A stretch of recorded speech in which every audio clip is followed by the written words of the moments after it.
भक्तों, जय श्री राम। आपका हमारे प्रभु दर्शन करे चैनल में हार्दिक स्वागत है। तो चलिए दोस्तों, आइए आज की वीडियो में देखते हैं क्या है खास और हम किस टॉपिक के बारे में बात कर रहे हैं। नमस्कार दोस्तों, आज के इस वीडियो में हम आपके लिए कार्तिक माह की कहानी लेकर आए हैं। किसी गांव में एक बुढ़िया रहती थी और वह कार्तिक का व्रत रखा करती थी। उसके व्रत खोलने के समय भगवान श्री कृष्ण जी स्वयं आते और एक कटोरा खिचड़ी का रख कर चले जाते। बुढ़िया के पास भी एक औरत रहती थी। वह हर रोज यह देखकर ईर्ष्या करती थी कि इसका कोई नहीं है, फिर भी इसे खाने के लिए खिचड़ी मिल जाती है। एक दिन कार्तिक स्नान के लिए बुढ़िया जब गंगा जी गई, पीछे से श्री कृष्ण भगवान जी उसका खिचड़ी का कटोरा रख गए। पड़ोसन ने जब खिचड़ी का कटोरा रखा देखा और देखा कि बुढ़िया नहीं है, तो वह कटोरा उठाकर घर के पिछवाड़े में फेंक आई। कार्तिक स्नान के बाद बुढ़िया जब घर आई तो उसे खिचड़ी का कटोरा नहीं मिला और वह भूखी ही रह गई। बार बार एक ही बात कहती रही कि कहाँ गई मेरी खिचड़ी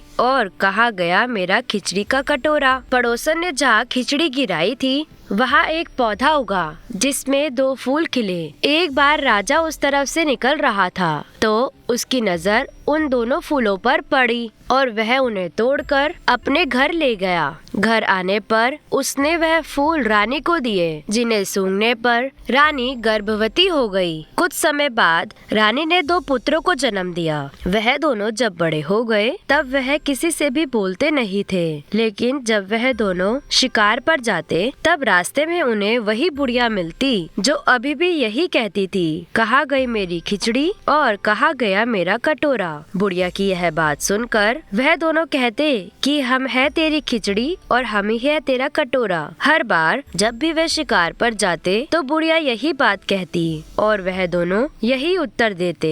एक बार राजा के कानों में यह बात पड़ गई और उसे आश्चर्य हुआ कि दोनों लड़के किसी से भी नहीं बोलते, तो ये बुढ़िया से कैसे बात करते हैं। तब राजा ने बुढ़िया को राजमहल बुलवाया और कहा, हम में से किसी से यह दोनों बोलते नहीं हैं, तुमसे यह कैसे बोलते हैं। बुढ़िया ने कहा, महाराज मुझे नहीं पता कि ये कैसे मुझसे बातें करते हैं। मैं तो कार्तिक का व्रत करती थी और कृष्ण भगवान जी मुझे खिचड़ी का कटोरा भरकर दे जाते थे। एक दिन मैं स्नान करके वापस आई तो मुझे वह खिचड़ी नहीं मिली। जब मैं कहने लगी, कहाँ गई मेरी खिचड़ी, कहाँ गया मेरा खिचड़ी का कटोरा, तब इन दोनों लड़कों ने कहा कि तुम्हारी पड़ोसन ने तुम्हारी खिचड़ी फेंक दी थी तो उसके 2 फूल बन गए थे। जब फूल राजा तोड़ कर ले गया और रानी ने सूंघे तो हम 2 लड़कों का जन्म हुआ। हमें भगवान ने ही तुम्हारे लिए भेजा है। सारी बातें सुनकर राजा ने बुढ़िया को महल में ही रहने के लिए कहा। हे कार्तिक महाराज, जैसे आपने बुढ़िया की बात सुनी वैसे ही आपका व्रत करने वाले लोगों की सुनना। दोस्तों, यह थी कार्तिक मास की एक कहानी। आज की वीडियो में बस इतना ही। लौटेंगे एक नए वीडियो के साथ। जी हाँ दोस्तों, मेरे चैनल को ज्यादा से ज्यादा सब्सक्राइब करें और बेल आइकन को जरूर दबाएं ताकि हमारी आने वाली हर एक वीडियो की अपडेट आप तक पहुंच सके।